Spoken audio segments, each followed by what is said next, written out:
y, bueno, pues con ello, insisto, provocar un diálogo. Entonces, pues si les parece, doy inicio a esta conversación y para Sí, apoyarme en la plática, pues voy a hacer uso de una presentación que elaboré.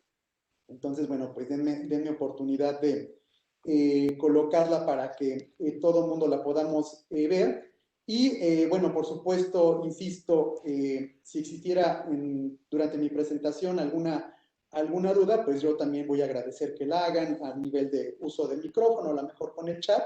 Y si no, bueno, pues también al final de la conversación podríamos comentar un poco acerca de estos temas. de hecho te quería comentar ese aspecto, Richard. Amigos, tenemos en la parte inferior derecha el área de chat donde pueden escribir ustedes sus comentarios. Miren, yo sé que hay una zona, de hecho, que se llama exactamente eso, preguntas y respuestas. Sin embargo, la interfaz por la que nos encontramos, o al menos en mi caso en la computadora, me es muy complicado leer las preguntas y respuestas, por ejemplo, de Ulises, Francisco, María, de la Luz, porque eso implica que yo haga otro movimiento que pueda dejar sin visibilidad algunas cosas. Les recomiendo mucho que nos hagan el favor de escribir sus dudas, comentarios en el área de chat. Ahora bien, Richard, nosotros lo que voy a hacer de momento, mira, es desaparecer, hacer esto y ya no me ves. Si en algún momento aparezco, es que de alguna manera hay una pregunta que sería interesante hacerte para resolver. Pero el que esté yo así no quiere decir que no te estamos poniendo atención, ¿eh? Así que yo me voy. Y amigos, sus preguntas, por favor, como les digo en el chat, si es necesario, interrumpimos a Ricardo y si no, al final, como dices, platicamos al respecto. Bueno, pues ahora sí, me callo. Muchísimas gracias, Poncho. Un gusto y aprecio tus indicaciones de carácter técnico. Pues bien, junto con Alfonso decidimos en parte titular esta plática como visibilidad internacional de la producción científica. Y bueno, como decía hace un momento, la idea es ir tocando algunos de los temas que me parece de alguna forma ya conocemos y bueno, pues derivado de ello, pues provocar este diálogo al que yo aspiro con ustedes. Pues bien, busco plantear una agenda de trabajo dividida en tres partes. La primera, que sería propiamente la introducción, hablando de algunas cuestiones de políticas científicas, y después irnos al fondo de nuestra conversación a partir de marcar dos puntos que me parecen particularmente importantes. Uno, el distinguir la etapa de la producción científica y dos, dimensionar la figura de la comunicación científica. Son conceptos que eventualmente en la práctica los damos como por como que se traslapan, ¿no? Como que se combinan, pero realmente estamos hablando de conceptos totalmente diferentes y, por supuesto, estamos hablando de que tienen lugar en momentos diferentes. Entonces, lo que haré, derivado de platicar brevemente algunas cuestiones sobre política científica, será enfocarme a la parte de la producción e, insisto, concluir con lo relacionado a la comunicación de la ciencia, en donde de manera específica hablaremos sobre el concepto de visibilidad internacional. Pues bien, ¿cuáles son los antecedentes que yo ubico o desde los que quisiera partir en esta tarde? Bueno, por principio de cuentas, ubicar un momento que me parece particularmente importante en la historia, que es la conclusión de la Segunda Guerra Mundial. ¿Qué tiene que ver ese momento en términos históricos científicos? Pues es un momento en el que se coloca la ciencia dentro de la visión de los gobernantes, pensando que la ciencia puede ser un mecanismo de solución de muchos de los conflictos, pero también que derivado de los productos científicos se puedan generar algunas otras mecanismos, llamémosle así, de defensa, ¿no? Es decir, recordar que el planeta y particularmente países como Estados Unidos o como Europa, pues necesitaban de alguna forma asegurar el estado de paz que debería permear en sus países, ¿no? Ni qué decir también eventualmente en menor o mayor medida con lo que sucedería en Europa del Este. Entonces, tenemos un caso interesante, me parece, el de Benabar Bush, este ingeniero que fue encomendado por el entonces presidente de Estados Unidos para diseñar una política científica para ese país. ¿A qué me refiero? Pues precisamente el destinar muchos de los fondos económicos del gobierno de Estados Unidos para promover el desarrollo científico y, en consecuencia, insisto, que la ciencia sirva para, por una parte, generar condiciones de seguridad nacional y eventualmente también en términos de desarrollo social, ¿no? Entonces, en esa época ubicamos entonces esa modalidad de pensamiento, insisto, desde la visión de la administración pública, desde el gobierno, y que conforme van pasando los años, ubicamos una etapa también particularmente interesante que se da en la década de los 60 del siglo pasado y que coloca la ciencia como un nuevo campo para provocar la competencia, ¿no? Entonces, estamos propiamente ante la época de la carrera espacial, en donde lo que se busca es, entre otras cosas, colocar al primer hombre en la Luna. Un enorme debate en la época, la pregunta es, ¿y qué ganaba la humanidad colocando un hombre en la Luna? ¿No? Entonces, más allá de considerar una función, ese logro era una manera de colocar, insisto, a la ciencia como un nuevo espacio para la competencia, ¿no? Entonces, la competencia que se daba entre los grandes polos del planeta en la época, especialmente lo que en ese entonces era la Unión Soviética y, por supuesto, los Estados Unidos de Norteamérica. Y bueno, sabemos en qué concluye esa competencia y pasada esa época entramos ya en una dinámica bien diferente en cuanto a la ciencia y su utilidad y se busca que la ciencia tenga un efecto de carácter comercial, es decir, que los resultados de la ciencia se traduzcan en objetos comercializables, es decir, que exista un beneficio económico como consecuencia de haber de alguna forma financiado por los recursos del erario a la actividad científica.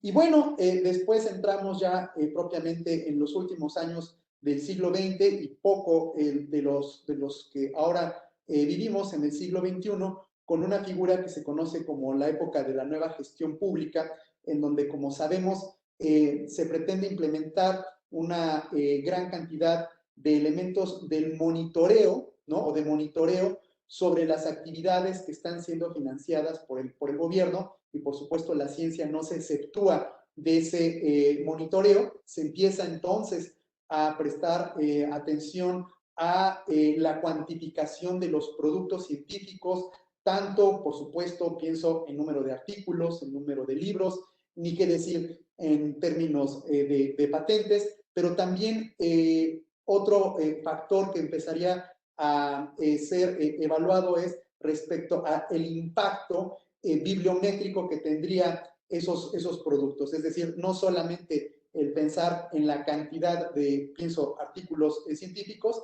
sino la cantidad de ocasiones en que esos artículos son citados, ¿no? Entonces, ahí pasamos por esa época, que bueno, todavía existen algunas reminiscencias en cuanto a esa modalidad de dimensionamiento de la ciencia.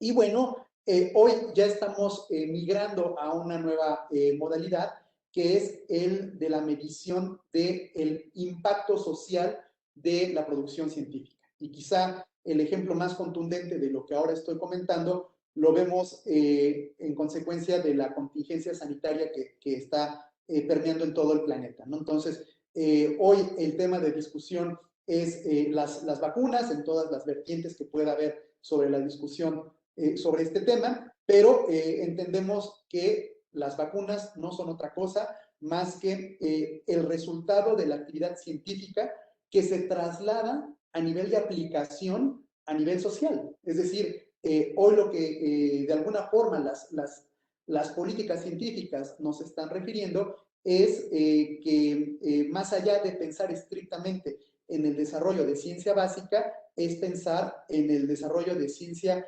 aplicada, pero que además tenga un impacto prácticamente inmediato, ¿no? Entonces, son variables complejas, no puedo yo hablar de que sea un procedimiento fácil saltar de la ciencia básica a la ciencia aplicada y mucho menos hablar de la aplicación inmediata de la ciencia y derivado de ello el sentir a nivel social los efectos favorables de la ciencia. Sin embargo, esa es la tendencia. Vemos, por ejemplo, países como China, por poner algún ejemplo, que sus ministerios de educación, sus ministerios en materia de ciencia y tecnología están cambiando sus modalidades de evaluación de la ciencia a esas nuevas dimensiones. Y en el caso de nosotros en México, pues la situación no es muy distante, ¿no? Sabemos que estamos precisamente en una época en donde surgen varios foros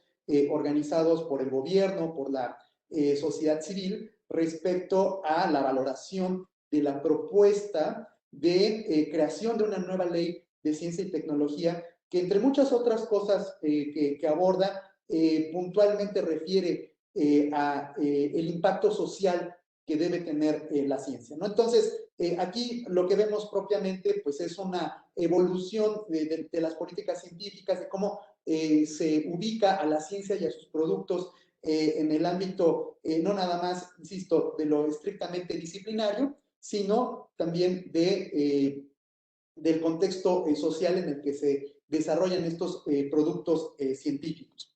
Pues bien, dado este antecedente, la pregunta que creo que valdría la pena contestar es ¿qué se espera del investigador en la actualidad? Pienso estos alumnos de doctorado, pienso en los recién egresados de los programas de doctorado y ni qué decir de investigadores que ya tienen cierta trayectoria dentro de su propia disciplina y por supuesto los investigadores consolidados, ¿no?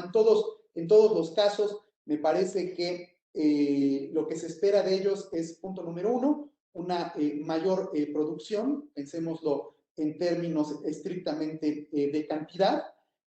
También se espera de ellos una mayor calidad en la producción, ¿no? Que este es un concepto particularmente importante que tengo que desarrollar con ustedes.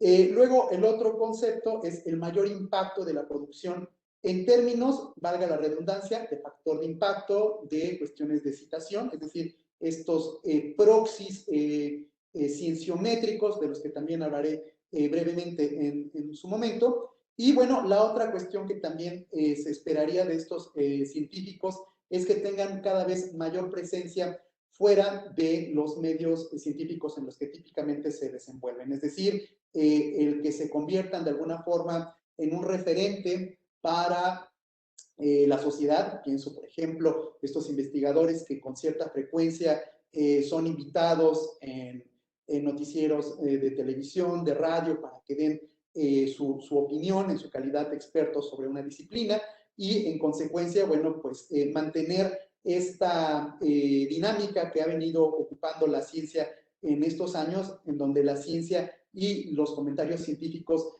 son o tienen que ser un referente para la toma de decisiones de todo tipo. Y después, bueno, también otra cosa que tampoco debemos dejar de perder de nuestro escenario, de nuestro horizonte, tiene que ver con el desarrollo de mejores capacidades de enseñanza, ¿no? Entonces, sabemos que la investigación es una actividad paralela a la de la docencia. Sin embargo, se sigue demandando que los investigadores formen recursos humanos altamente competitivos, ¿no? Como lo definen algunas convocatorias, ¿no? Y que pues exista precisamente esta buena actitud de seguir formando a colegas para que se sumen a el campo del trabajo dentro de la disciplina científica y bueno, pues en el mediano plazo se conviertan propiamente en colegas, ¿no? Entonces, también está esa función. Y otra que es también pesada, que es cómo cada vez se va incrementando la carga administrativa en la función del investigador, ¿no? Hoy por hoy, el investigador destina una gran cantidad de su tiempo, de su día a día, a el llenado de formularios para la función de financiamiento de investigación, ni qué decir de cualquier cantidad de trámites administrativos al interior de las instituciones en las que colaboran. Y bueno, pues todas estas actividades científicas, docentes, de investigación, de presencia, más allá del medio estrictamente científico, se enmarca, por una parte, en la tradición que nos dejó la nueva gestión pública respecto a la importancia de rendir cuentas, ¿no? Entonces, ¿usted qué hizo con el dinero que se le otorgó para tal y cual proyecto? Tiene que entregar evidencias, ¿no? Y por supuesto, además de esto, lo relacionado con el impacto social, ¿no? Entonces, como podemos darnos cuenta, ser investigador en la actualidad no es una tarea ni remotamente fácil, ¿no? Es particularmente complicada porque vemos que tiene que estar en muchos frentes y en todos esos frentes debe tener un óptimo desempeño. Entonces, esto es una situación complicada y que debo decir que eventualmente se complica cada vez más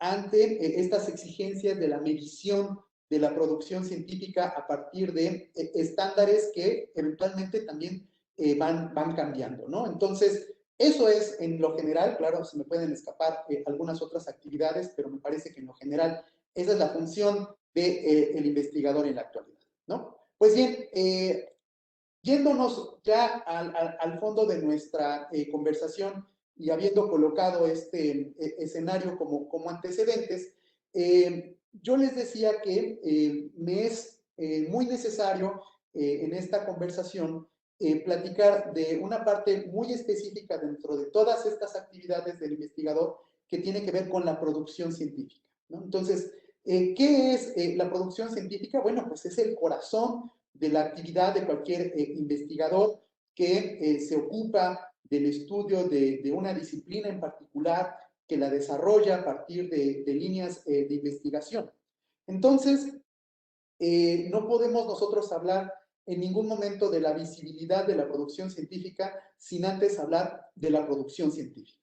Entonces, la producción científica, debo decir que es un concepto complejo de definir porque, bueno, al igual que sucede con una gran cantidad de conceptos de corte académico, pues también existe una gran cantidad de especialistas que los abordan y que pretenden definirlos a partir del planteamiento de sus propias teorías.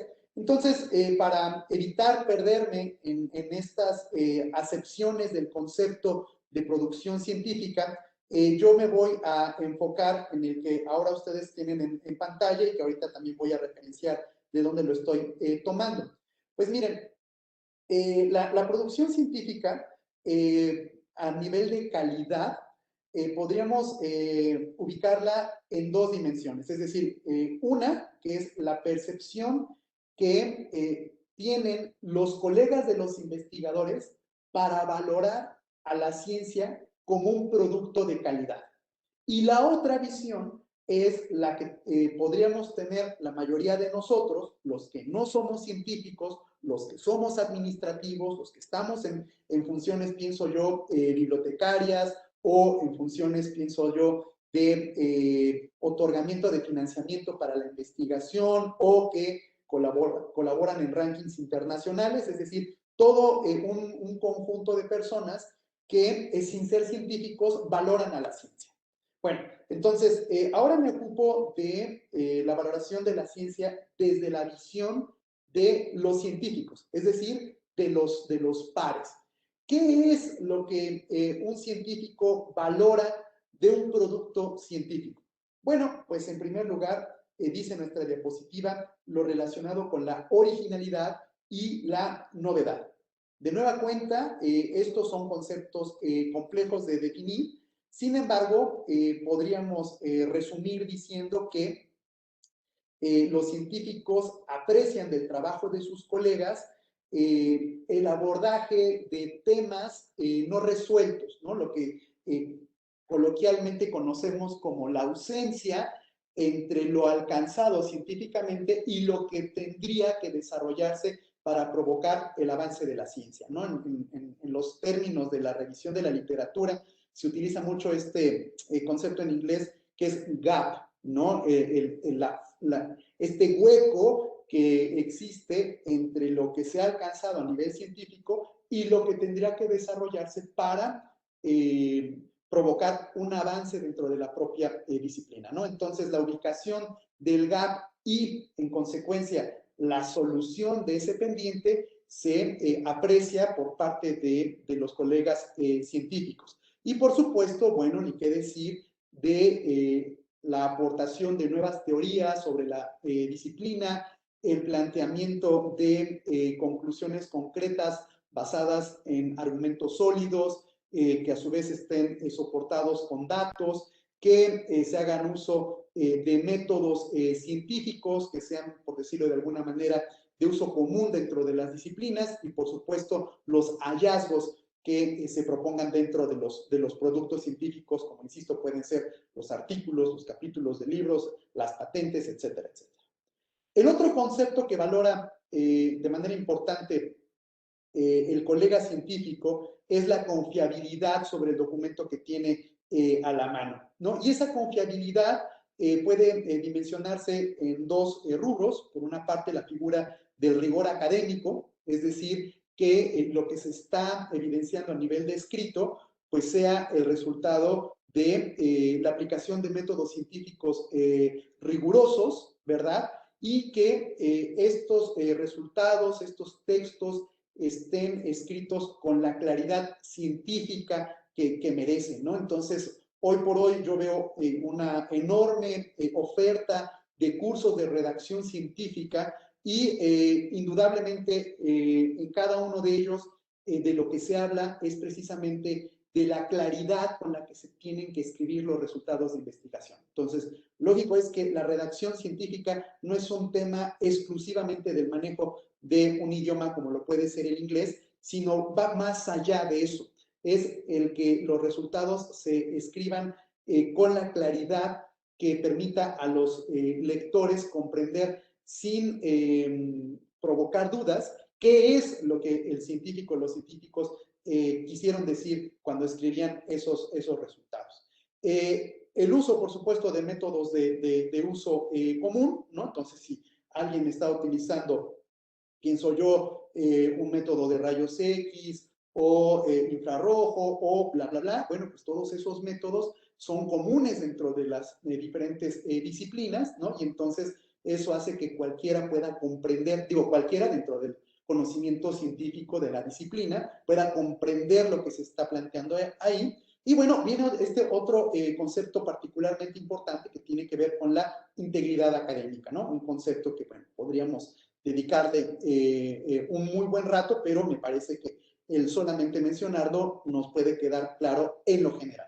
Y bueno, por supuesto, esta parte de la transparencia. ¿Qué es la transparencia en la ciencia? Bueno, pues es precisamente el que al lector se le dé la apertura para conocer los antecedentes que condujeron a ese investigador a plantear esos resultados que ahora está publicando. ¿Cómo se logra la transparencia? Bueno, pues desde hace muchas décadas atrás vemos la existencia de los suplementos de las revistas especializadas que no nos reportan otra cosa más que los datos que fueron analizados y que como consecuencia de su análisis arrojaron resultados que se reportan dentro del artículo publicado en la revista especializada.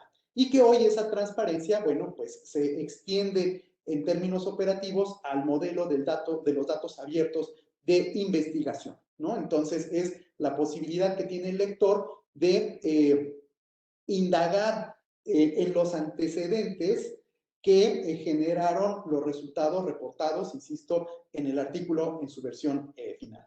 Y después, en el ámbito de la misma confiabilidad, aparece la figura de la replicabilidad. Yo no sé si esta palabra exista en español, pero pues si no es así, les pido una disculpa, la pongo tal cual, porque bueno, yo lo ubico en la literatura como replicability, ¿no? Pero no quedo totalmente satisfecho pensando que existe en nuestro idioma. Pues bien, ¿qué es la replicabilidad? Bueno, pues es propiamente este ánimo que tendría el lector sobre este documento científico para poder replicar en su propia escena local, en su propio laboratorio, los resultados que se están presentando dentro del producto científico. Y bueno, acá vemos claramente que la replicabilidad tiene sus acepciones en función de la disciplina. Por ejemplo, un ingeniero piensa por replicabilidad la posibilidad de trasladar esos resultados a nivel de aplicación industrial, ¿no? Es decir, bueno, ya me lo estás planteando a nivel de artículo, probablemente yo lo pueda trasladar a la figura de una línea de producción por la vía del escalamiento y llegar a los mismos resultados a los que tú estás llegando, ¿no? Una visión un poquito como lo que sucede con el ámbito de las patentes. Mientras que, por ejemplo, para los humanistas, lo que se piensa en términos de replicabilidad es que exista una correcta argumentación, ¿no? Que lo que se está planteando sea lógico, ¿no? Que esté sustentado en teorías previas, que ya estén debatidas, y entonces pues es la construcción del conocimiento sobre el conocimiento previo. Y los economistas, por ejemplo, lo que apreciarían en términos de replicabilidad es la consistencia de los datos, ¿no? La limpieza de los datos dentro de una base, la posibilidad de reutilizarlos para correr bajo nuevos métodos estadísticos esos resultados y obtener nuevos resultados. Entonces, como podemos darnos cuenta, la replicabilidad tiene diferentes acepciones en función de la disciplina desde la que nosotros querramos abordar. Y bueno, el otro concepto que se aprecia por parte de los científicos con respecto al trabajo de sus colegas es precisamente el del valor científico o el de la utilidad. Es decir, dimensionar por una parte la existencia de un valor científico que permita promover el debate y el avance de la propia disciplina y también el valor fuera de la ciencia, ¿no? Decíamos hace un momentito la figura de las vacunas, ¿no? Como un aporte científico para resolver un conflicto, pues desafortunadamente de escala internacional. No sé, Alfonso, si tengas alguna duda, algún punto que comentar. No te escucho, Alfonso, perdóname.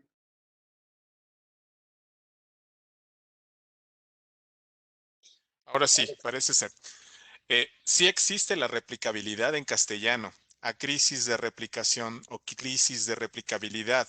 Refiere a una crisis metodológica en las ciencias en la que los investigadores han encontrado que los resultados de muchos de los experimentos científicos son difíciles o imposibles de replicar en investigaciones posteriores por investigadores independientes o por los investigadores originales de estos estudios. Así que sí existe definitivamente y agradecemos a el maestro doctor, no tenemos el gusto, perdóneme, Federico Sánchez. Muchas gracias por esos comentarios y quería, digamos, aprovechar esto.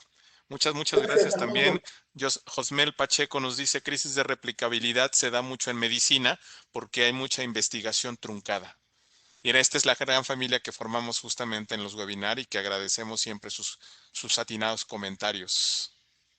Muy bien, gracias, Josmel, por tu intervención. En efecto, hay, pues no solamente en el ámbito de la salud, también en otras disciplinas, muchos resultados, llamas tú, trucados, ¿no? Entonces, pues sí, eso es cierto y es parte precisamente de la integridad académica de la que al menos enunciábamos. Bueno, y luego decía, estos conceptos que yo enunciaba en mi diapositiva previa, se quedan en el ámbito de lo estrictamente científico y nos movemos ahora a la figura de lo administrativo, es decir, insisto, en donde muchos de nosotros nos encontramos. ¿Y qué es lo que hacemos los administrativos alrededor de la ciencia? Bueno, pues lo que pretendemos es medir la ciencia. Y para ello, literalmente, nos hemos inventado desde la época del doctor Eugene Garfield conceptos como el factor de impacto, nos hemos inventado todas estas cuestiones que en estadística se conocen como los proxies, ¿no? Estos elementos que nos acercan a, por una parte, estandarizar los resultados de investigación y una vez estandarizados, entonces medirlos, ¿no? Y entonces, bueno, pues llevamos prácticamente 50 años colocando a la citación como la variable por excelencia para la medición del impacto científico. Y bueno, de esa misma época, pienso desde los años 60, 70, la aparición de las agencias que pretenden colocar en una competencia a las instituciones universitarias, a los centros de investigación y crean lo que conocemos como los rankings, ¿no? Entonces, ellos mismos crean sus propias reglas, ponderan los criterios que ellos mismos proponen y derivado de ello, bueno, pues es que con cierta periodicidad reportan estos rankings que principalmente tienen una aplicación en términos comerciales para las instituciones, ¿no? Entonces, decir, yo me encuentro en la posición tal dentro de tal ranking, bueno, pues de alguna forma es una manera de marcar una presencia en el mercado, llamar la atención de tanto de futuros alumnos como de los colegas, etcétera, etcétera, ¿no? Entonces, bueno, en este sentido, insisto, pues es que se han creado una gran cantidad de mecanismos ajenos a la disciplina para poder tomar decisiones como puede ser, pienso yo, el financiamiento a una investigación o a un investigador en particular o la asignación de estímulos al desempeño, ¿no? Entonces, a ver, el Sistema Nacional de Investigadores, ¿qué va a medir? Ah, pues mide la cantidad de documentos. Ah, perfecto, has producido tantos documentos. ¿Y en qué revista lo publicaste? Ah, en una que tiene factor de impacto 2 o 3 o lo que sea, ¿no? Entonces, se estandariza la producción científica en términos numéricos y se deja muy por detrás las dimensiones de valoración que hacen los científicos respecto a sus propios colegas, ¿no? Entonces, bueno, acá yo ya planteé estas dos dimensiones de la valoración de la calidad científica, insisto, una la de los propios científicos y la otra la de nosotros, los administrativos. Pues bien, aquí está propiamente la referencia de el artículo donde yo estoy retomando estas nociones y en particular aquí se evidencia una tabla en la que se pues resume de alguna forma los conceptos que yo previamente he comentado. Entonces, pues una referencia ampliamente recomendable para su lectura. Ahora bien, me muevo a la figura de la visibilidad de la producción científica. Es decir, una vez que el artículo científico es producido con estos elementos de los que yo hablaba hace un momento, de originalidad, de novedad, de replicabilidad, ¿verdad? De valor, de utilidad. Una vez que el artículo científico se produce, entonces ahora es el momento de comunicarlo.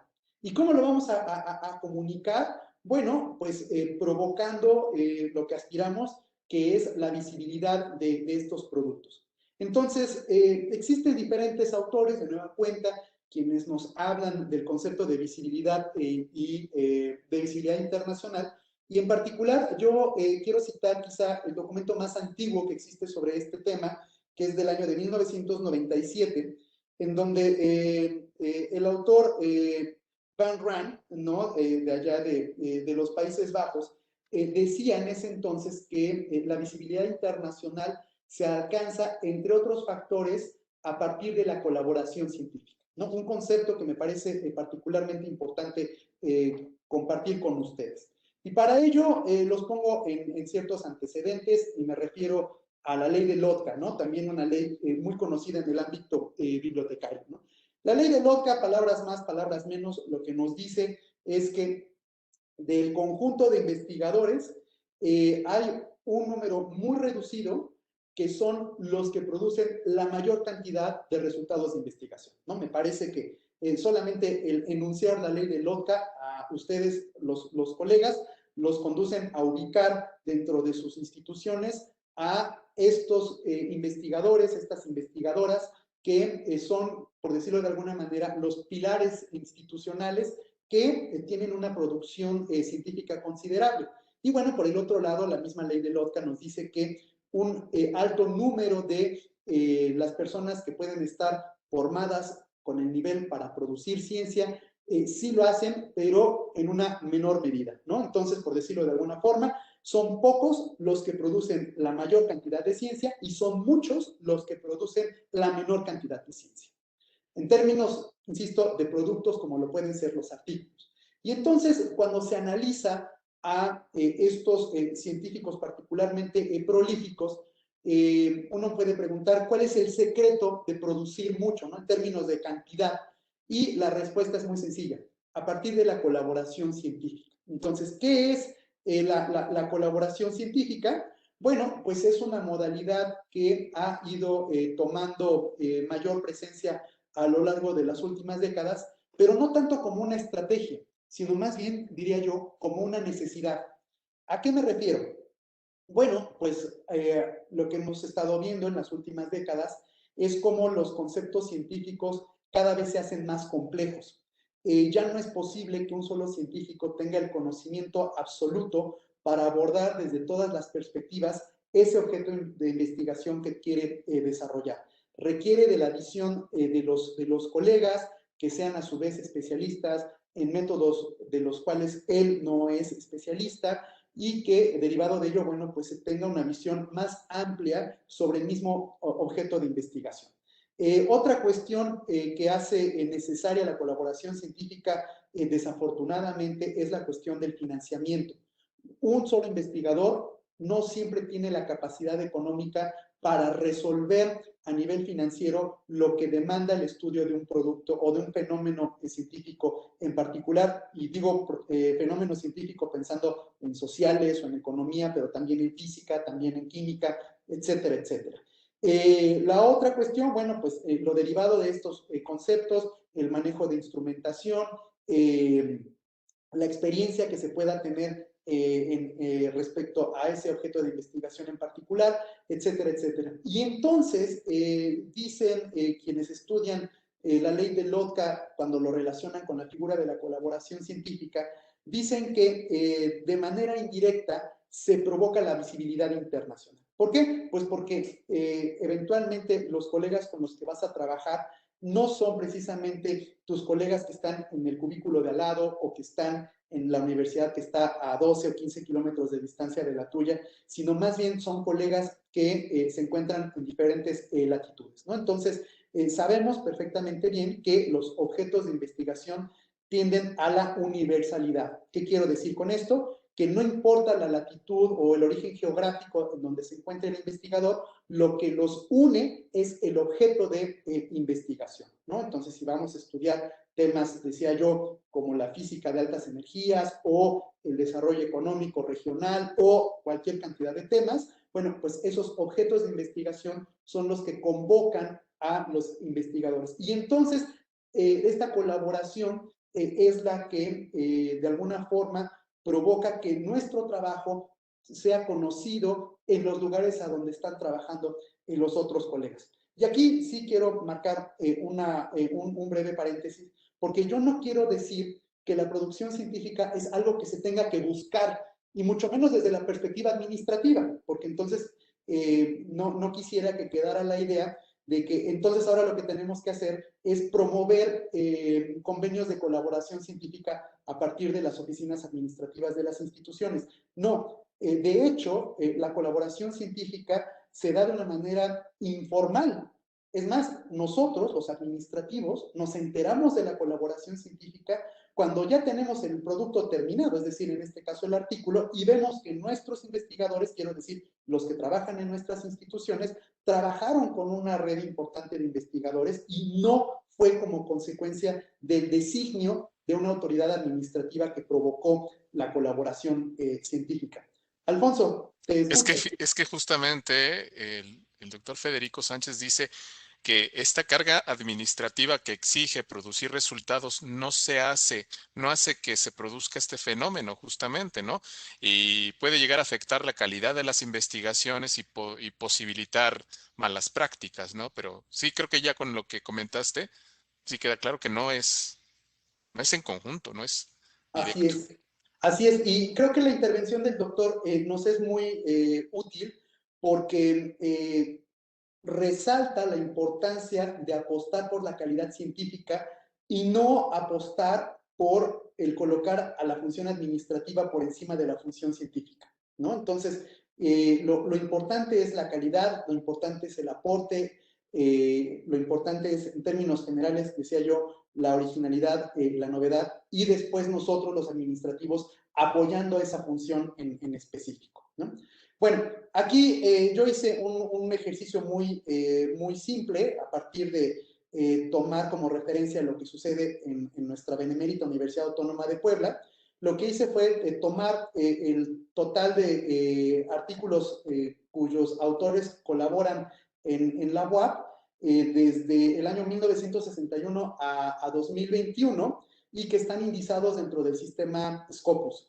Y lo que hice fue eliminar todos los documentos publicados por los especialistas en el área de física de partículas y de altas energías, porque sabemos de antemano que esa disciplina, por su propia naturaleza, trabaja de manera colaborativa, ¿no? Entonces, para no provocar un error estadístico, eliminé el conjunto de publicaciones y me quedé con todas las de las otras disciplinas, ¿no? Entonces, eso me dio un universo de 6,049 publicaciones y tomé el 10% de ellas para generar una muestra estadísticamente representativa. Es decir, analicé 604 publicaciones a partir de ubicar de esas 604 cuáles se habían publicado como consecuencia de una colaboración científica y cuáles se habían publicado solamente como un trabajo individual, ¿no? Y esto después lo trasladé a nivel de análisis de número de citaciones que han recibido. Y el resultado es la tablita que tienen a la izquierda. Vemos que de estas 600 publicaciones, poco más de 560 se escribieron en colaboración y generaron más de 3,300 citaciones a este momento.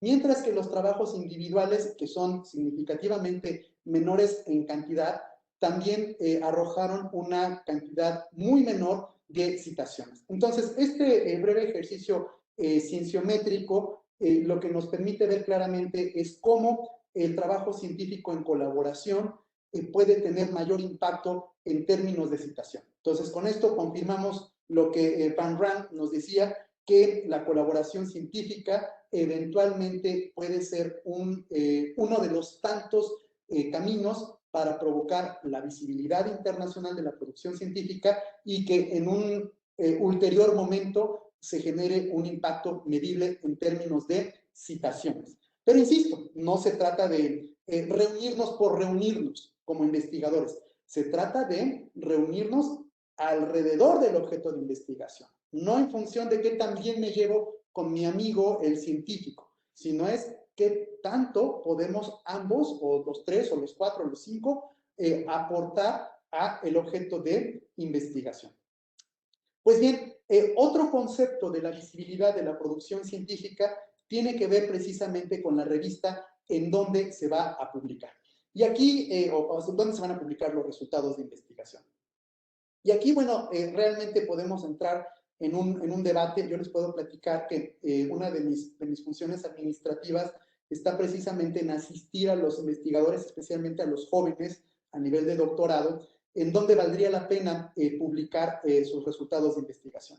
Y curiosamente sucede algo que no me encanta, pero sucede, ¿no? Que es el que estos jóvenes investigadores pretenden alcanzar el máximo reconocimiento en términos de puntajes en la visión administrativa de la que yo hablaba, pero a partir de un producto científicamente pobre.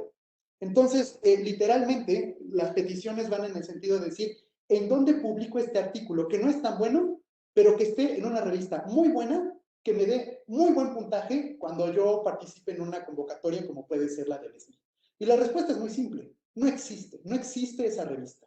Y si existe es una revista depredadora, ¿no? Entonces, o sea, una revista que te hace creer algo que no es, ¿no? Entonces, la producción científica es un proceso que toma tiempo, ¿no? Y que no nada más toma tiempo en términos de semanas o de meses, sino en términos de inversión de los conceptos de los que yo hablaba, de originalidad, de novedad, de bla, bla, bla, todos estos conceptos. Pero bueno, a la par de esta situación, la propuesta que yo hago siempre a los alumnos es, a la par que tú estás desarrollando tu investigación, voltea a ver qué sucede con las revistas, cuál es, dice nuestra diapositiva, cuál es el ánimo y el alcance de la revista.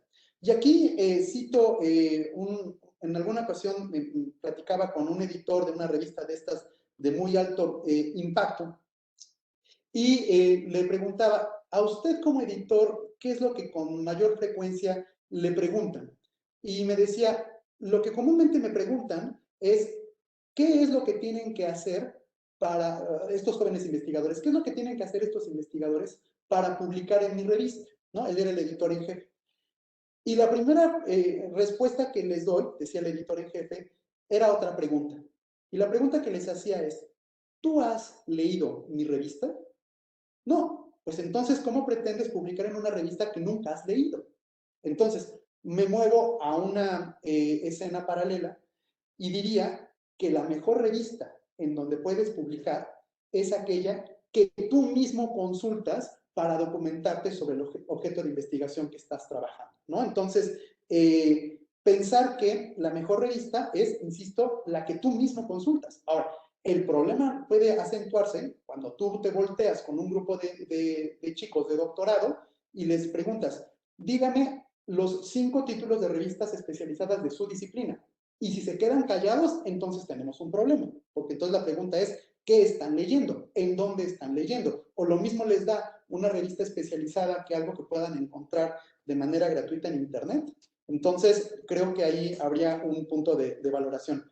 Alfonso, te escucho.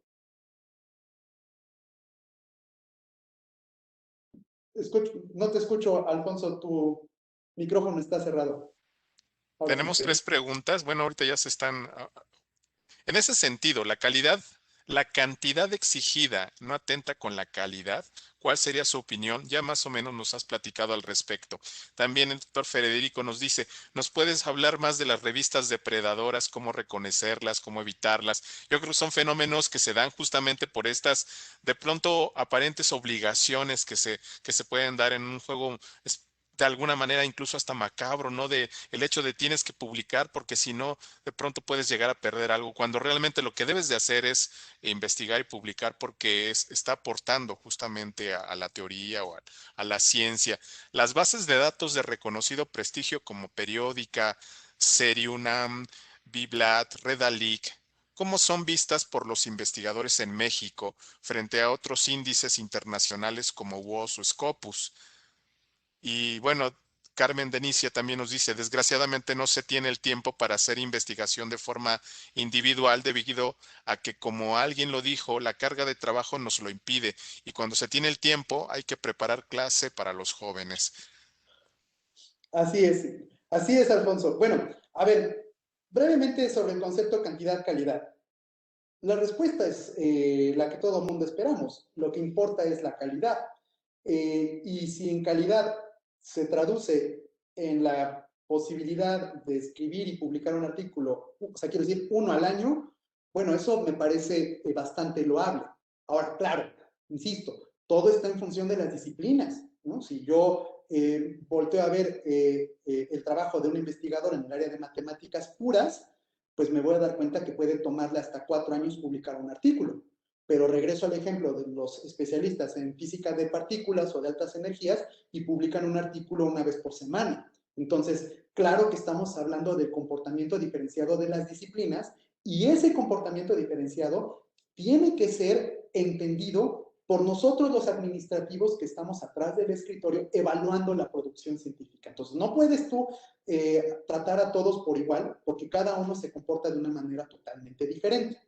Ahora, me pasa mucho, por ejemplo, cuando hacemos algún tipo de evaluación sobre producción científica y hay investigadores que quizá tengan 40 años de edad o 35 años de edad y llegan con un currículum con 3 publicaciones, con 5 publicaciones, pero cada una de esas publicaciones evidencian un alto nivel de calidad científica en los términos que lo comenté. Yo prefiero ese tipo de currículums con una producción escasa en cantidad, pero que apuesta por la calidad, aquel investigador que me llega con 300 o con 400 publicaciones y que cuando reviso los títulos veo que se publicaron en el periódico local de la ciudad, ¿no? Entonces digo, bueno, es que eso no puede tener el más mínimo rigor científico. Esos son una serie de comentarios que se hacen dentro de un medio que no evalúa el rigor científico. Entonces, no, definitivamente yo no estoy a favor de la cantidad, estoy a favor de la calidad, ¿no? Bueno, continúo entonces diciendo, perdón, decía, alguna forma de identificar las revistas depredadoras. Tendría yo que dedicarle un rato muy extenso al tema, pero solamente voy a decir una cosa, ¿cómo identificarlas? Porque son las que comúnmente te hacen llegar invitaciones diciéndote que han visto tu trabajo y que les parece muy interesante y que quieren publicarte. Normalmente las revistas científicas de alto nivel lo que menos tienen es disponibilidad de espacio editorial para publicar nuevos artículos, ¿no? Hoy por hoy, en el mes de abril, les puedo decir que las revistas de más alto nivel ya tienen saturados de artículos todos los fascículos que restan de este 2021. Entonces, imagínense que aparezca por una revista diciendo, oye, quiero que me mandes tu artículo, eso me llamaría la atención. Pero bueno, como en todo, hay sus excepciones. ¿Cuál sería la excepción? Que una revista de alto nivel me invite a publicar un artículo como pudiera ser una publicación tipo review. Bueno, la cosa cambia de manera sustancial, ¿no? Porque es un privilegio el que me consideren como un especialista dentro de la disciplina, como para que yo pueda hacer una revisión de la literatura publicable en una revista de alto nivel, ¿no? Pero el pensar en que te invitan, ¿no? El pensar en que te van a decir que te publican en 4 semanas, eso es absurdo, eso no puede existir. De hecho, es uno de los grandes problemas que tiene la industria editorial, cómo acelerar el proceso de revisión por pares y que alguien diga, yo te resuelvo en 4 semanas o en 2 semanas, mucho que dudar y por supuesto también que prácticamente al mismo tiempo que te están haciendo la invitación, te están diciendo cuánto te van a cobrar, ¿no? Entonces, bueno, ahí creo que hay algunos conceptos. Y respecto a los índices, ahorita voy a comentar algunos con una diapositiva sobre el tema, ¿no? Bueno, continúo. Otro factor, y ese es precisamente lo relacionado con lo de los índices. ¿Dónde se busca información científica? Bueno, miren, la doctora Sugimoto publicó junto con el doctor Larivière hace 2 o 3 años este libro que también les recomiendo muchísimo, ¿no? Medir investigación, que es lo que todo el mundo debería saber, ¿no? De la OUP. Y bueno, entre otros de los grandes aportes que tiene este libro está esta gráfica que, bueno, corresponde a un periodo ya un poquito remoto, del 2004 al 2016, y lo que medía en ese entonces es en dónde la gente busca información en términos digitales. Y bueno, vemos cómo de manera avasalladora la gente utiliza Google Scholar por encima de sistemas como Scopus o Web of Science. Las razones pues, pueden ser muy variadas. Por supuesto, la primera es porque Google Scholar es una herramienta de libre acceso, mientras que Scopus o Web of Science son plataformas de acceso por suscripción. Y luego, lo que entre otras cosas me llama la atención es que aquí se ve claramente cómo poco a poco Scopus fue subiendo el nivel de utilización al punto en el que superó a Web of Science y puede ser considerada hoy como una base de datos que marca de alguna forma una referencia para utilizarla como una herramienta de búsqueda. Y aquí, claro, por supuesto, debo decir, mi conversación con ustedes no está patrocinada por ningún proveedor, ¿no? Yo solamente comento con ustedes algunas cuestiones académicas, ¿no? Y ahorita voy a seguir comentando al respecto, ¿no? Pero estoy pensando entonces en términos de este joven investigador, ¿no? Que está haciendo búsquedas de información. Bueno, pues aquí, por ejemplo, yo lo que podría decir a partir del análisis de esta gráfica es que tenemos un pendiente pues muy importante en términos de formación de usuarios en términos de información científica, ¿no? Pero bueno, esas son una de las tantas cosas que podríamos comentar sobre esta gráfica y por supuesto valdría la pena ver una gráfica más actualizada sobre estas mismas variables, ¿no? Bueno, continúo entonces y ahora sí regreso a la pregunta que se planteaba hace un momento respecto a identificar las revistas y, por supuesto, el lugar a donde se indizan. Y bueno, no necesito explicar qué es la indización en un grupo de especialistas como el que ahora me hace el favor de escucharme. Lo que quiero decir es que tendríamos entonces que hacerles saber a los investigadores cuáles son las diferencias o cuáles son las características que existen entre unos y otros sistemas de información. O sea, por ejemplo, sabemos que en el caso de Web of Science, ellos tienen lo que conocen como el Editorial Development Team, que no es otra cosa que un grupo de especialistas que se ocupan principalmente del planteamiento de criterios de valoración de las revistas, claro, mucho en la visión del factor de impacto propuesto hace 50 años por Eugene Garfield, todo lo que después vino tras sus propuestas, ¿no? Y entonces sabemos que hoy por hoy Web of Science se ocupa más en la selectividad de los títulos y que se mantiene en un número alrededor de los 12,000 títulos indizados, ¿no? Y entonces a nosotros como usuarios, pues tendríamos de acceder a esa plataforma, tenemos la certeza de que provienen de listas que han sido valoradas desde esta visión administrativa de la que yo comentaba. Por el otro lado tenemos a Scopus, ¿no? Un jugador ya no tan nuevo, ¿no? Pero que sí vino a ponérsele enfrente a Web of Science hace ya pues cerca de 20 años, si no es que más, y que ellos tienen otro grupo de especialistas, el Content Selection Advisory Board, que más allá de criterios de selectividad, como lo hace Web of Science, de crear criterios que permita una amplitud de títulos que sean incluidos dentro del alcance de la plataforma, ¿no? Entonces sabemos que tranquilamente puede duplicar en cantidad el número de títulos de revistas indizadas en Scopus respecto a lo que puede existir en Web of Science. En el camino, de manera pues relativamente reciente, han aparecido otros, ¿no? Me llaman particularmente la atención la figura de Dimensions, ¿no? Una base de datos que está dando mucho de qué hablar, una base de datos de libre acceso, es un sistema indizador que se apoya principalmente de herramientas de inteligencia artificial y que se ocupa principalmente de la amplitud, ¿no? O sea, qué tanto puede indizar, ¿no? Y que, bueno, inclusive permite hacer análisis cienciométricos como se pueden hacer con Web of Science o con Scopus, ¿no?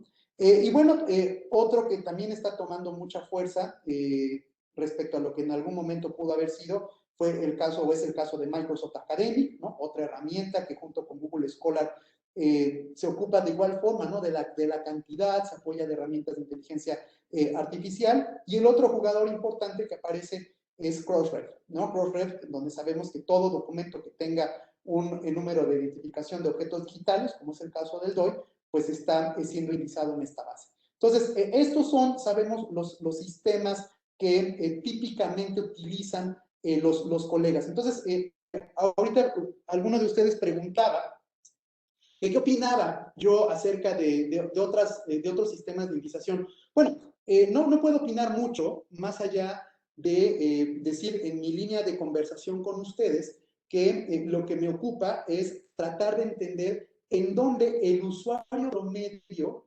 busca información para documentar sus investigaciones, ¿no? Entonces, si yo pienso a lo mejor en un alumno del área químico-biológicas, pues muy probablemente tenga una preferencia por un sistema como lo puede ser SciFinder, ¿no? Y pues es la dinámica de la disciplina y lo veo muy bien. Entonces, si alguien por acá me dice, oye, es que yo represento a tal índice, bueno, pues qué tanta cobertura o qué grado de especialidad tiene tu sistema como para ser competitivo en los términos de quien está haciendo uso del sistema. Porque si yo nada más quiero decir, quiero tener presencia porque es el resultado de un ejercicio académico complejo, bueno, no demerito eso. Mi punto, insisto, es la visión del usuario. Entonces, podríamos empezar a asumir que parte de la visibilidad internacional está estrechamente relacionada con el lugar en donde se indice la revista que nosotros utilizamos para publicar nuestros resultados. Y aquí se puede dar un debate inmenso, pero bueno, denme oportunidad de avanzar y colocar frente a ustedes esta diapositiva. De nueva cuenta, aquí lo que se hace es una investigación por parte de un grupo de especialistas, de nueva cuenta de los Países Bajos, que sabemos que los Países Bajos son los líderes mundiales en temas de cienciometría, y ellos, según la referencia que ustedes ven ahí en la diapositiva, lo que hicieron fue analizar la cantidad de artículos, bueno, no de artículos, de títulos de revistas especializadas que están siendo indizadas en Scopus y cómo esas revistas se encuentran igualmente en otros sistemas, como puede ser Web of Science, ¿no? Como puede ser Dimensions, Crossref y por último Microsoft Academic, ¿no? Entonces, bueno, me parece que la gráfica es muy sencilla de comprender, es autoexplicativa, nos deja ver claramente, por un lado, cómo algunos sistemas apuestan por la cantidad, algunos otros apuestan por la selectividad, es decir, el planteamiento de criterios que a nivel editorial se valoran para decidir si se incluyen o no dentro de las plataformas. Y entonces, en términos de visibilidad, yo diría que una buena revista sería aquella que se encuentra incluida en más de un sistema, ¿no? Entonces, que hay un empalme entre Scopus y Web of Science, ¿no? Bueno, pues esa sería una buena revista. Y que si además esa revista forma parte de este conjunto dentro de Dimensions, bueno, pues aquí lo único que estamos provocando es que nuestro usuario final tenga diferentes caminos y que esos caminos lo conduzcan a la misma revista en donde se publicó ese artículo, ¿no? Entonces va más en ese sentido. Esta gráfica, debería decir en términos estrictamente académicos, tiene un sesgo. ¿Por qué? Porque solamente estoy reportando lo que sucede con Scopus. Algo que sería más justo sería hacer este mismo análisis de lo que pasa con las revistas de Web of Science cuando se empalman en términos de comparación con Dimensions o con Crossref o con Microsoft Academic y así sucesivamente con otras bases de datos o sistemas de información. Pero bueno, mi idea era esa, ¿no? Es decir, un factor de visibilidad es cuando una revista está indizada por más de un sistema, lo que provoca en consecuencia que el usuario final, no importa qué sistema ocupe, va a llegar a la misma publicación. En consecuencia, el artículo va a ser visible. Ok, continúo con mi conversación. Hablo pues tangencialmente sobre la figura de la citación. Ya he dicho, esta es una variable que tiene cuando menos unos 50 años de ser considerada como la variable estrella, ¿no? Que pretende dimensionar el impacto no nada más de la revista, ¿no? Sino también del trabajo del investigador con algunas métricas particulares, como puede ser el factor H, etcétera, etcétera, ¿no? Entonces, bueno, lo único que quiero decir respecto a la citación es insistir en la importancia que tiene el reconocer el comportamiento diferenciado entre las disciplinas, ¿no? Acá yo traigo a su vista esta imagen que tomo del portal de Web of Science, en particular de la sección de Essential Science Indicators, que nos deja ver claramente, con una visión de 180 grados, cómo cada disciplina se comporta de una manera totalmente diferente. Hay algunas disciplinas que tienen, por su propia naturaleza de objetos de investigación, un altísimo nivel de productos publicables y que eventualmente también se traduce en una enorme cantidad de citaciones, ¿no? Es el caso del área de medicina clínica, que ocupa el primer lugar dentro de estas 22 grandes áreas que se analizan de estos indicadores esenciales de ciencia. Y bueno, si pudiéramos seguir viendo en nuestra lista, pues insisto, va a aparecer por ahí en los últimos lugares el área de matemáticas, ¿no? En donde hay una escasa cantidad de publicaciones, una escasa cantidad de citaciones, pero insisto, de ninguna manera debemos decir, bueno, pues es que esa disciplina no es tan productiva como lo puede ser el área, por ejemplo, de biología o de bioquímica. No, no, no, de ninguna manera, ¿no? El tratamiento es totalmente diferenciado y de ninguna manera se debe buscar denostar a las disciplinas. Entonces, a lo que voy es que la visibilidad, en consecuencia, también tiene que ser interpretada de una manera, déjenme ver cuál sería el concepto adecuado. Pero lo que quiero decir es que las métricas se tienen que analizar de manera responsable. Eso es lo que quiero decir. Entonces, no se trata de decir aquí todo es igual y no importa y entonces aquí sumamos y restamos. No, no, no, no, no, de ninguna manera. Todo se tiene que analizar responsablemente. Estas métricas que tenemos en términos de visibilidad internacional deben pasar por un análisis, una interpretación, e insisto, dentro de los factores de interpretación estaría el entender el comportamiento diferenciado de las disciplinas. Y bueno, me muevo rápidamente ya en esta última parte de mi conversación con ustedes a la figura de la ciencia abierta, ¿no? Se ha dado de nueva cuenta un debate muy extenso, ¿no? Sobre este punto de qué tanto la ciencia abierta está provocando una mayor visibilidad y eventualmente una mayor citación. Bueno, aquí yo les traigo la imagen de un artículo de esta revista de PLOS Biology. Sabemos de antemano una editorial que nace propiamente como una editorial de ciencia abierta, ¿no? Y bueno, pues acá dice, ¿no? La ventaja que tiene el publicar artículos de manera abierta, ¿no? Y me encanta cómo empieza el abstract, ¿no? Diciendo, bueno, podríamos empezar a augurar en términos matemáticos cómo se incrementa, dice acá el reconocimiento, yo traduciría el reconocimiento acá como la visibilidad del producto como consecuencia de que se encuentre de manera abierta. Dice, sin embargo, estos efectos son controversiales, ¿no? Mejor no lo pudo haber dicho este autor, porque sabemos que la apertura de ninguna manera quiere decir que estamos frente a un documento de alta calidad. Entonces, regreso a la importancia de colocar a la calidad científica en la visión de los científicos como la columna vertebral de la visibilidad de la producción científica, ¿no? Entonces, si me lo permiten en una manera un poco coloquial, de lo que se trata no es salir del anonimato de la investigación aspirando a llegar al estrellato, porque en el camino al estrellato te puedes estrellar. ¿Qué quiero decir con esto? No se trata de publicar por publicar, porque si no, no me titulo, si no, no me aceptan en tal o cual institución, no alcanzo el grado de profesor investigador, etcétera, etcétera, porque en el ánimo de publicar por publicar, entonces caemos en la posibilidad de tener fallas considerables en términos de integridad académica. Puedo caer en estas trampas de las revistas depredadoras, ¿no? Que me prometen una publicación rápida y con un alto factor de impacto, o sea, la panacea, ¿no? El sueño de todo investigador, ¿no?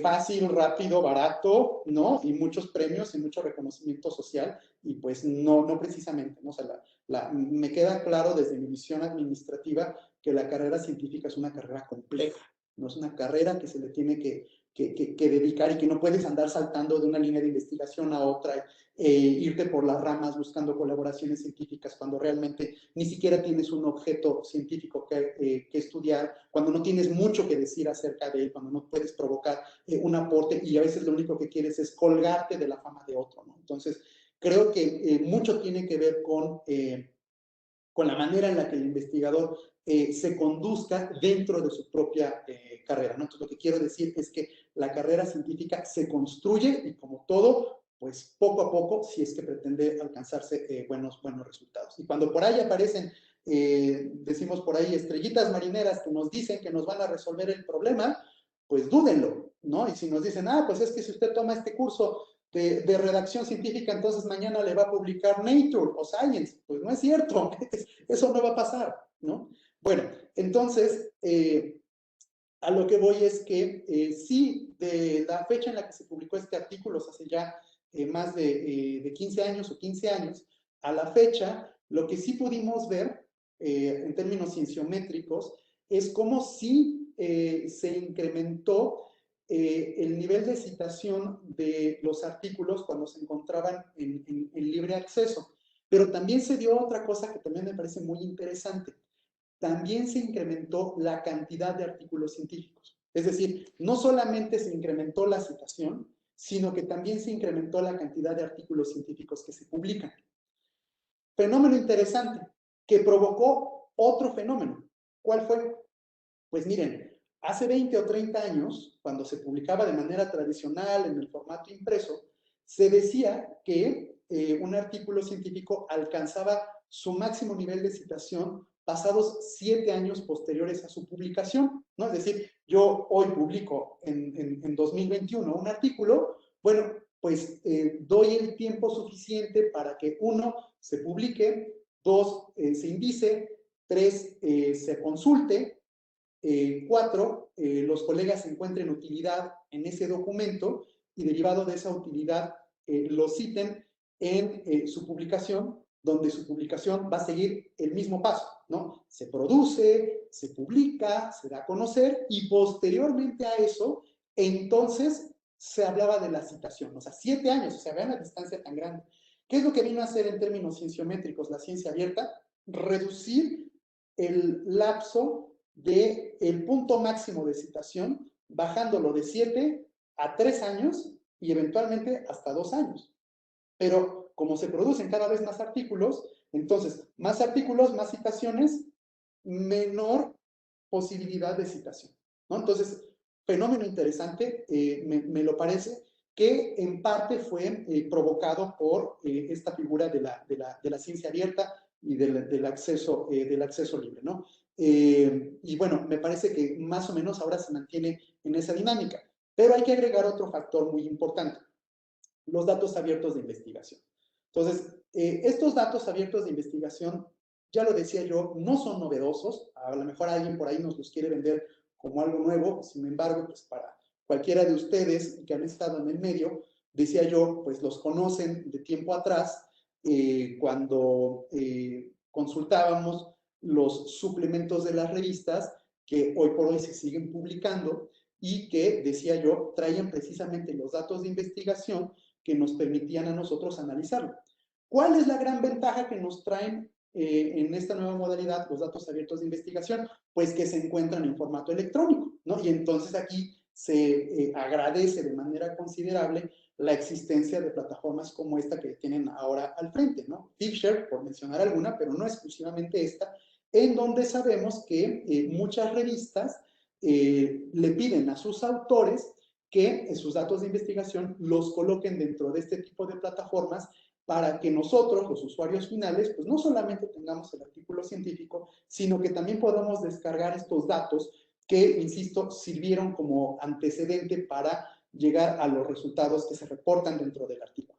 Y entonces, me parece que los datos abiertos de investigación, pues son una herramienta fabulosa en términos de la transparencia de la que hablábamos hace ratito cuando estábamos hablando de los criterios de calidad científica, porque hoy por hoy permite provocar, o mejor dicho, comprobar la replicabilidad, ¿no? Provocar la replicabilidad de la que yo hacía mención. Entonces, hoy estamos ante la escena de poder empezar a pronosticar que aquellos artículos científicos que se publican, además de en libre acceso, con datos abiertos de investigación, pueden alcanzar una mayor visibilidad, insisto, siempre que se encuentren en revistas indizadas y que, insisto, bueno, pues gracias a esta accesibilidad a los datos abiertos de investigación, pues se puede provocar un análisis de esos datos, una replicabilidad, una forma diferente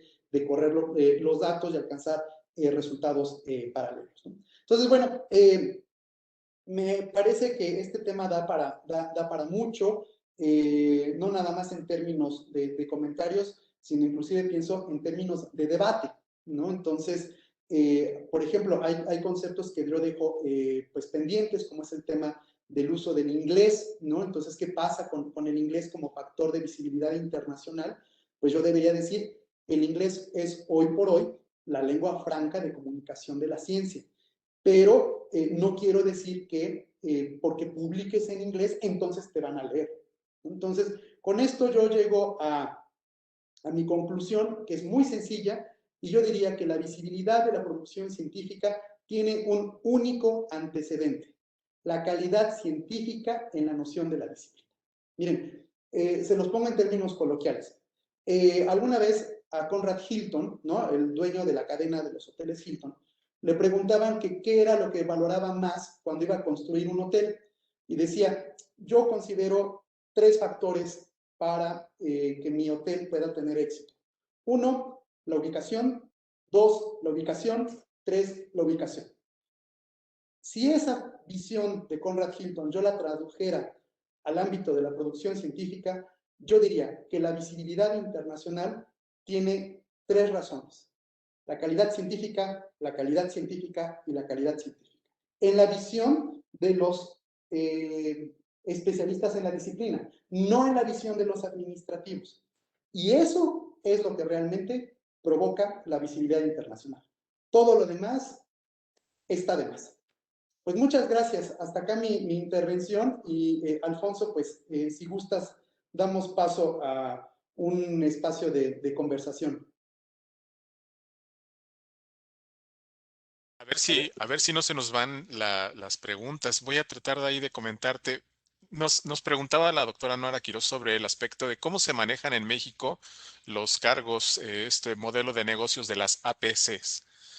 Eh, el APC para el Open Access. Ya, el Article Processing Charge. Así es. Bueno, lo que pasa es que en México no es tanto que exista un modelo diferente a lo que pueda pasar en otros países.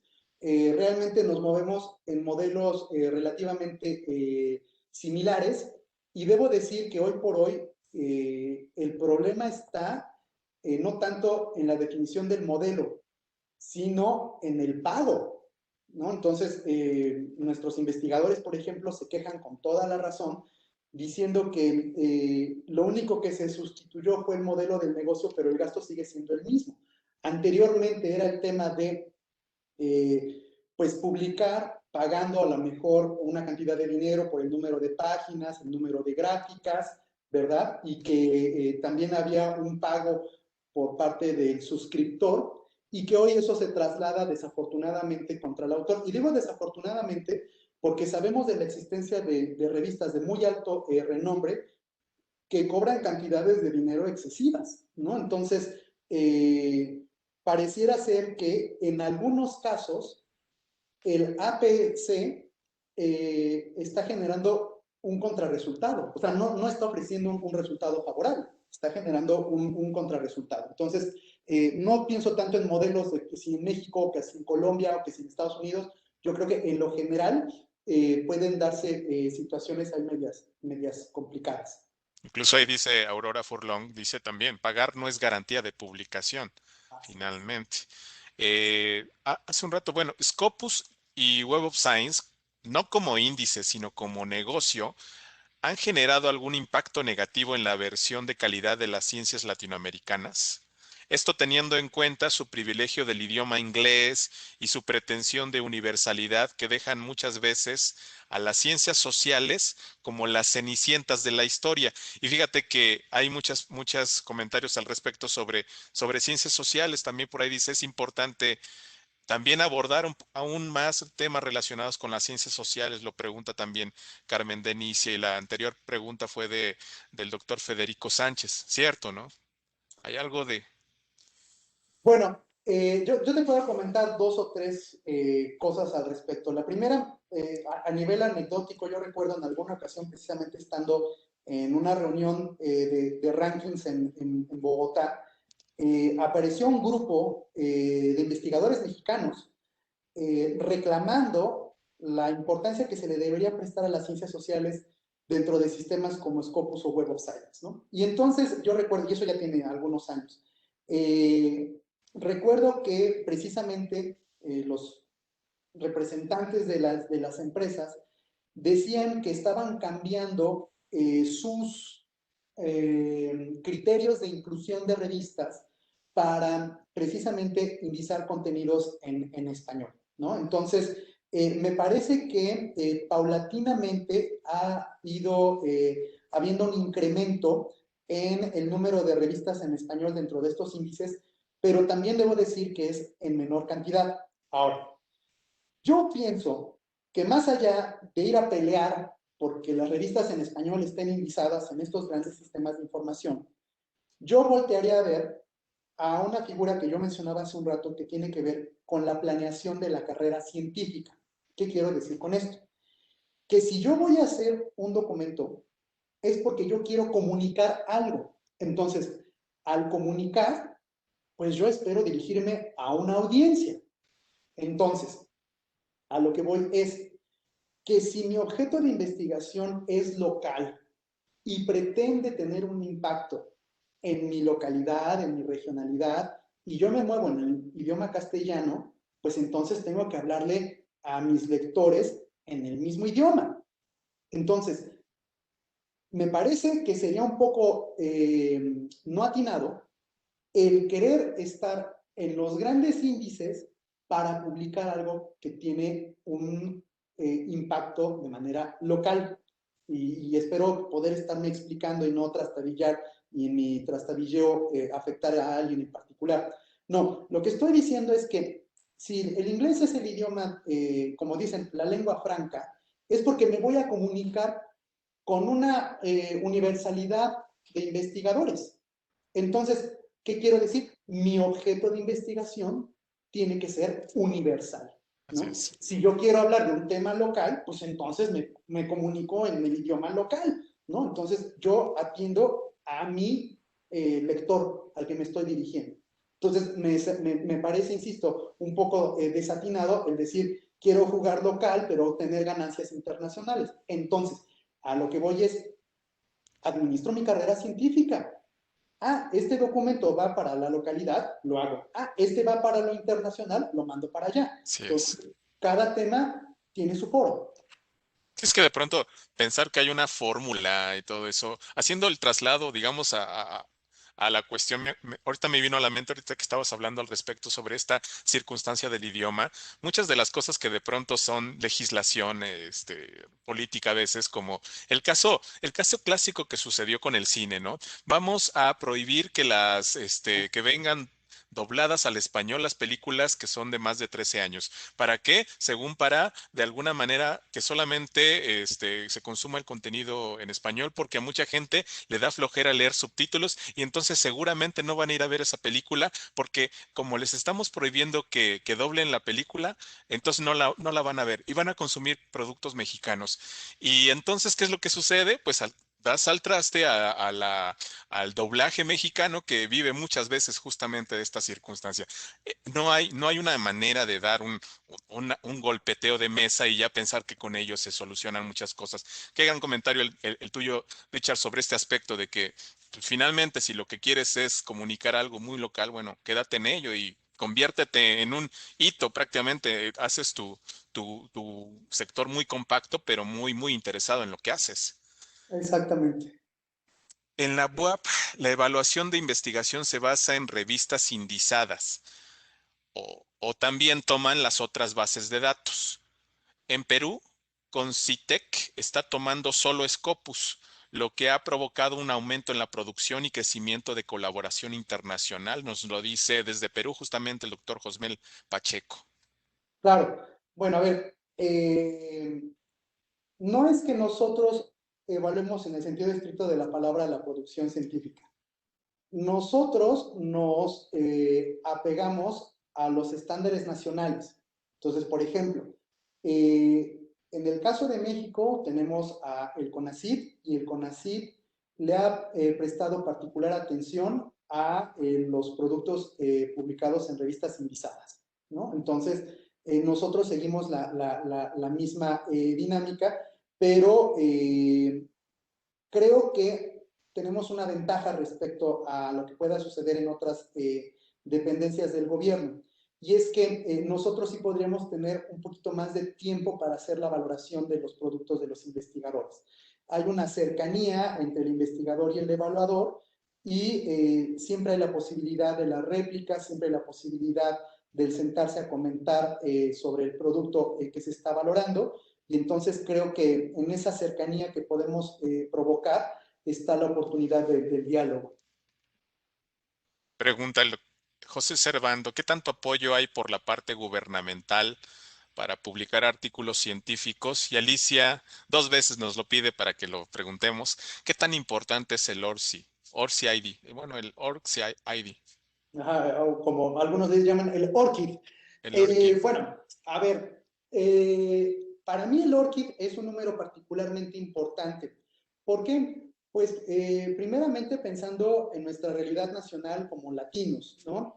Nosotros, pues normalmente nos damos a conocer por nuestro nombre y nuestros apellidos, ¿no? Sabemos que tenemos lo que llamamos en México un nombre de pila, ¿no? Más el apellido paterno, más el apellido materno, pero en el mundo anglosajón sabemos que propiamente no hay una referencia al apellido materno, sino solamente se queda en el apellido paterno, ¿no? Entonces, esa es una situación que provoca en términos cienciométricos una complicación porque, bueno, pues el sistema no sabe diferenciar entre dos apellidos y un solo apellido, y ni qué decir de dos nombres contra un nombre, ¿no? Entonces, miren, les pongo un ejemplo muy clásico, ¿no? Recuerdo un investigador que ya falleció, que se llamaba, ahora déjenme recuerdo, pero por decirles, era José Francisco Pérez Corona, ¿no? Entonces, si yo le pregunto a José Francisco Pérez Corona cómo, aquí voy a tomar nota porque si no, no me va a salir el ejemplo. Si yo le pregunto a José Francisco Pérez Corona cuál es su last name, me puede decir que su last name es Corona, ¿no? Y si le pregunto cuál es su primer nombre, su first name, me va a decir que es José. José Entonces estaríamos ante un José Corona. Pero ¿qué crees? Que en México lo conocemos como Francisco Pérez. Francisco Pérez. Entonces estamos ante la presencia de dos personas totalmente diferentes. Entonces lo que tenemos que hacer, gracias a la herramienta ORCID, es precisamente homologar la forma en la que diferentes publicaciones han incluido nuestro nombre, ¿no? Entonces, punto número uno, la recomendación en este punto es estandarizar la forma en la que firmamos nuestros documentos. Segundo, sumarse a la figura del ORCID. Y hay una razón muy simple, ¿no? Creo que vale la pena voltear un poco la escena y si nosotros nos colocamos en la tarea de que yo les pregunte, ¿sabes tú diferenciar el nombre y apellido de una persona que viene de China? O sea, ¿sabes cuando el Xi es nombre o el Xi es apellido, ¿no? Cuando hablas de un Xi Li, por ejemplo, entonces se agradece en términos bibliotecarios la estandarización vía un ORCID. ¿Y qué tanto apoyo hay por parte de la gubernamental? ¿Tú cómo ves esto? El apoyo de la parte gubernamental para poder publicar artículos científicos. Es un tema. Bueno, claro, exacto. Es un tema, depende mucho del país del que estemos hablando. Sí, Nosotros en México, desafortunadamente, estamos pasando por una etapa particularmente complicada en términos de asignación de presupuestos para la ciencia, ¿no? Estamos recibiendo noticias no muy favorables en donde se eliminan presupuestos para el acceso a sistemas de información en línea. Estamos viendo cambios considerables en términos de la ley de ciencia y tecnología que está provocando mucha discusión porque algunas personas ven esta nueva ley como muy centralista, ¿no? Muy controladora, y en el control precisamente la reducción de asignación de presupuestos. Entonces, creo que este tema de la asignación de presupuestos, más todos los que estamos hablando, nos colocan en un momento histórico particularmente interesante. Realmente, en términos históricos, creo que lo que estamos viviendo hoy, en 20 años vamos a ser de alguna forma un referente, para bien o para mal, ¿no? Pero vamos a claro. ser un referente, ¿no? Entonces, sí hay circunstancias complicadas, pero estas complicaciones no son exclusivamente de México, ¿no? O sea, las vemos en Europa, las vemos en Estados Unidos y por supuesto con los colegas de América Latina. Muy bien. Pues muchas gracias. Lo importante es la calidad, pero cómo no verse afectado por la presión del sistema de educación superior para que generemos cantidad y sin descuidar las diversas responsabilidades de docencia, gestión, vinculación, que como docentes también ejercemos en el día a día, ¿no? Es una pregunta, pero realmente Kerly lo hace como un análisis, ¿no? Claro, nos está refiriendo a esta famosísima frase de publish or perish, ¿no? O sea, o publica o perece. Bueno, la respuesta no es sencilla. Yo insisto, la respuesta estaría en la planeación de la carrera científica. Partiría, por ejemplo, pensando en enfocarse en una o máximo 2 líneas de investigación. Pensar en trabajar 3, 4, 5 líneas de investigación nos va a complicar muchísimo la vida. Entonces yo diría, punto número 1, enfócate en una línea de investigación. Punto número 2, no descanses. A ver, esto parece agresivo, pero ahí va. La ciencia no es un trabajo de 9 a 5, de ninguna manera.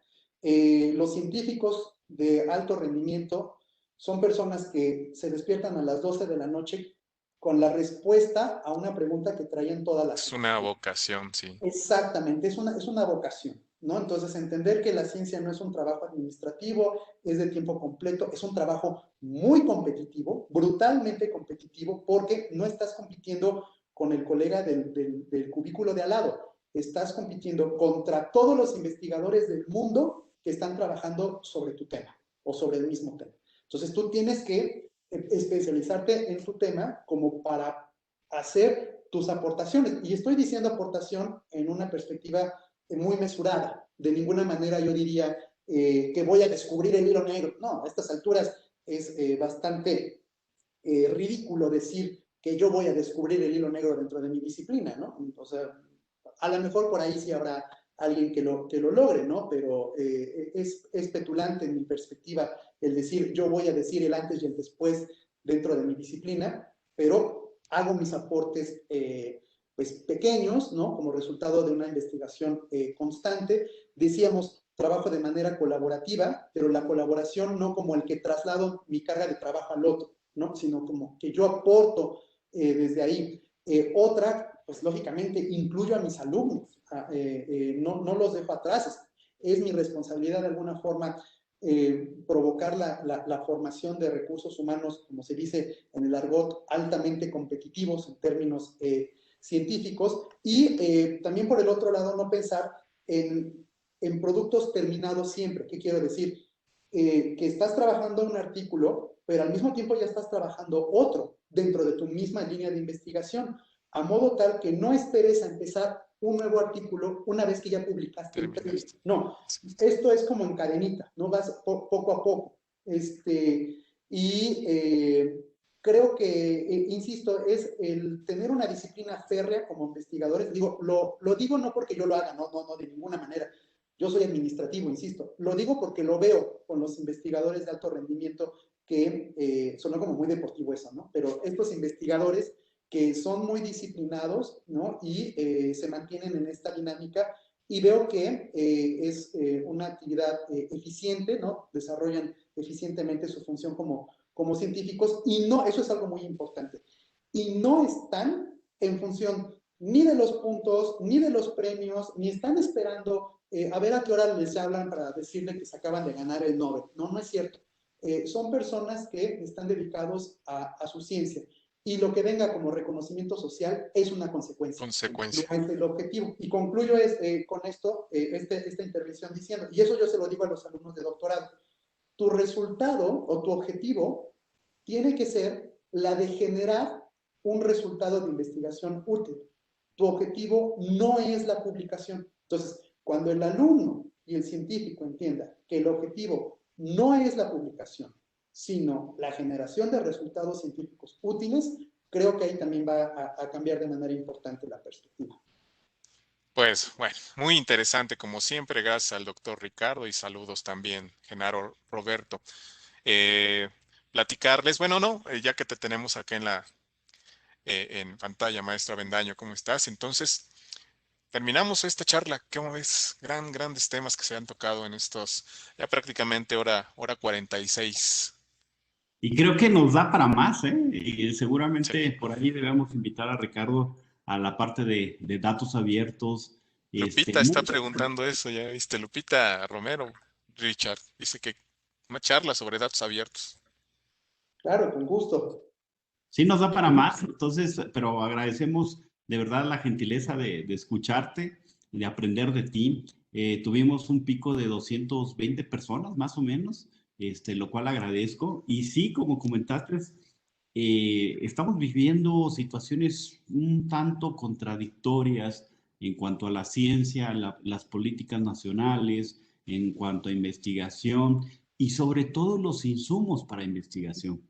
Pero bueno, aquí la gran fortaleza es que debemos estar unidos y debemos tener ese efecto de buscar un área de oportunidad de cómo nos unimos las diferentes bibliotecas a nivel nacional para resarcir estas políticas en cuanto a los insumos de investigación. Creo que viene una época un tanto complicada, sobre todo porque estamos iniciando con esa curva, pero seguro que las autoridades, sobre todo las universidades, van a ser muy sensibles en seguir apoyando con estos insumos de información. Entonces, pero agradezco de verdad, de manera todo, ese aprendizaje que nos dejas y que nos da la posibilidad para tener más charlas contigo estos días viernes. Muchas gracias, querido Ricardo. Gracias, Alfredo. Un abrazo fuerte.